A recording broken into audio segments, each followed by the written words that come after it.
కుమార్, ఇలాంటి చండాలుండి అలాగే విలవిల్లాడేలా ఉరి తీయాలరా. రారా.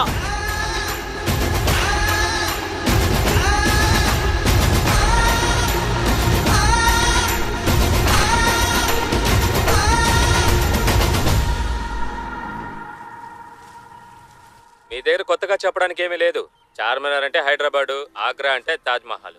అలాగే మన పార్టీ అంటే చట్టాన్ని కాపాడుతుంది. అలా ఉన్నప్పుడు తప్పు చేసింది మినిస్టర్ అల్లుడైనా సరే లేదా మినిస్టరే అయినా సరే చట్టం దాని పని అది చేస్తుంది. గుణశేఖర్ ఇప్పుడు అదృశ్యమైనందువల్ల అన్నా, నువ్వు చాలా గొప్పడివన్నా. ఎవరికి తెలియకుండా దాచిపెట్టేశావు. అది వదిలే, నాకు సరుకు తీసుకురా తమ్ముడు. అన్నా, నేను వచ్చేటప్పుడు 2 ఆఫ్లు ఉన్నాయి కదన్నా. మత్తులో తాగింది మర్చిపోయి మళ్ళీ తాగేశాను రా. సరేలే, తీసుకొస్తాను. రే, ఇన్స్పెక్టర్ వచ్చేసినట్టున్నాడు. ఆయనకి వెజ్ లో ఏదో ఒకటి తీసుకురా. సరే అన్నా.